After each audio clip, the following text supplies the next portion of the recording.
Hello everyone, ഇന്ന് വന്നിരിക്കുന്നത് healthy snacks recipe ആയിട്ടാണ് കേട്ടോ. 10 മിനിറ്റ് പോലും വേണ്ട നമുക്കിത് തയ്യാറാക്കി എടുക്കാൻ വേണ്ടിയിട്ട്. അത്രയ്ക്ക് ഈസിയാണ്. ഇത് നിങ്ങൾക്ക് സ്നാക്സ് ആയിട്ടും ബ്രേക്ക്ഫാസ്റ്റ് ആയിട്ടും തയ്യാറാക്കി എടുക്കാവുന്ന റെസിപ്പിയാണ്.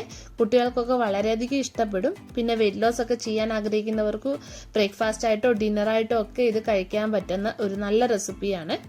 അപ്പോൾ റെസിപ്പി ചെയ്തെടുക്കുന്നത് എങ്ങനെയെന്ന് നമുക്ക് നോക്കി വരാം. റെസിപ്പി തയ്യാറാക്കാനായിട്ട് ആദ്യം ഞാനിവിടെ ഒരു ക്യാരറ്റാണ് എടുത്തിരിക്കുന്നത്. ഇതിൻ്റെ തൊലിയെല്ലാം കളഞ്ഞിട്ട് ക്ലീൻ ചെയ്തെടുത്ത ക്യാരറ്റാണ്. ഇതൊന്ന് ഗ്രേറ്റ് ചെയ്തെടുക്കണം. ഒരു ക്യാരറ്റാണ് എടുത്തിരിക്കുന്നത്. പിന്നെ എടുക്കുന്നത് ഒരു ക്യാപ്സിക്കത്തിൻ്റെ 1/4 ഭാഗമാണ്. ഇതിനുള്ള സീഡെല്ലാം കളഞ്ഞിട്ട് ക്ലീൻ ചെയ്തെടുത്തതാണ്. ഇതൊന്ന് ഗ്രേറ്റ് ചെയ്തെടുക്കാം. ഇനി ഇതിലേക്ക് ഞാൻ കോണാണ് ചേർക്കുന്നത്. ഈ കോൺ ഞാൻ വേവിച്ചെടുത്തതാണ്. അതും ഞാൻ ഒരു 1/4 ഭാഗം ചേർത്ത് കൊടുക്കുന്നുണ്ട്. ഗ്രേറ്റ് ചെയ്തിട്ട് കൊടുക്കുകയാണ്. ഇതിലേക്ക് നിങ്ങൾക്ക് ഇഷ്ടമുള്ള വെജിറ്റബിൾസ് ഒക്കെ ചേർത്ത് കൊടുക്കാം. പിന്നെ ഞാൻ ക്യാരറ്റ്, ക്യാപ്സിക്കം, കോൺ ഇത്രയാണ് ഇതിൽ ചേർക്കുന്നത്. പിന്നെ വെജിറ്റബിൾസിൻ്റെ അളവും നിങ്ങളുടെ ഇഷ്ടപ്രകാരം ചേർക്കാവുന്നതാണ്. ഇതൊരു ബൗളിലേക്ക് ഞാൻ ഇട്ട് കൊടുത്തിട്ടുണ്ട്. ഇനി ഇതിലേക്ക് നമുക്ക് മുട്ട പൊട്ടിച്ചൊഴിക്കാം. 2 മുട്ടയാണ് പൊട്ടിച്ചൊഴിക്കുന്നത്. ഇനി ഇതിൽ ചേർക്കുന്നത് 1/4 ടീസ്പൂണ് കുരുമുളക് പൊടിയാണ്. പിന്നെ ഞാൻ ചില്ലി ഫ്ലേക്സും കൂടെ ചേർക്കുന്നുണ്ട്, 1 ടീസ്പൂണ്.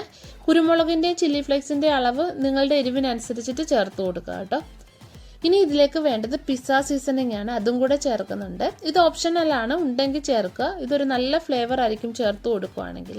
പിന്നെ ഒരു നല്ല ടേസ്റ്റി ആയിരിക്കും. ആവശ്യത്തിന് ഉപ്പ് ചേർക്കുക. നല്ലോണം ഒന്ന് മിക്സ് ചെയ്തെടുക്കാം. ഇത് വെയിറ്റ് ലോസ് ഒക്കെ ചെയ്യാൻ ആഗ്രഹിക്കുന്നവർക്ക് പറ്റിയ റെസിപ്പിയാണ്. നിങ്ങൾ ട്രൈ ചെയ്ത് നോക്കുക കേട്ടോ. ഇതിലേക്ക് ഞാൻ ഒരു ചെറിയ കഷ്ണം ചീസ് ക്യൂബ്സ് ഗ്രേറ്റ് ചെയ്ത് ചേർക്കുന്നുണ്ട്. ചീസ് ഇടുമ്പോൾ നല്ലൊരു ടേസ്റ്റ് ആയിരിക്കും. ഒരു പിസ്സയുടെ ഒക്കെ ടേസ്റ്റ് കിട്ടും. ഇനി ഇത് നമുക്ക് മിക്സ് ചെയ്യാം. അപ്പോൾ മാവ് തയ്യാറാക്കി എടുത്തിട്ടുണ്ട്. ഇനി ഇത് നമുക്ക് ചുട്ടെടുക്കണം. അപ്പോൾ അതിനായിട്ടൊരു ദോശക്കല്ല് ചൂടാക്കി എടുത്തിട്ടുണ്ട്. ഇതിലേക്ക് എണ്ണ തൂത്ത് കൊടുക്കാം. ഞാനിത് അയണിൻ്റെ ദോശക്കല്ലായിട്ടാണ് എണ്ണ തടവി കൊടുക്കുന്നത്. അല്ലെങ്കിൽ നിങ്ങൾക്ക് നോൺ സ്റ്റിക്കിൻ്റെ പാൻ എടുക്കാവുന്നതാണ്. പിന്നെ കുട്ടികൾക്ക് കൊടുക്കുമ്പോൾ എണ്ണയ്ക്ക് പകരം നിങ്ങൾക്ക് ബട്ടറും എടുക്കാവുന്നതാണ്. ഇനി ഓരോ തവി മാവ് നമുക്ക് ഒഴിച്ചു കൊടുക്കാം. എന്നിട്ട് പതുക്കെ ഒന്ന് സ്പ്രെഡ് ചെയ്ത് കൊടുക്കാം. ദോശ തയ്യാറാക്കി എടുക്കുന്നത് പോലെ ചെയ്തെടുക്കുക. ഇതൊന്ന് അടച്ചു വയ്ക്കാം.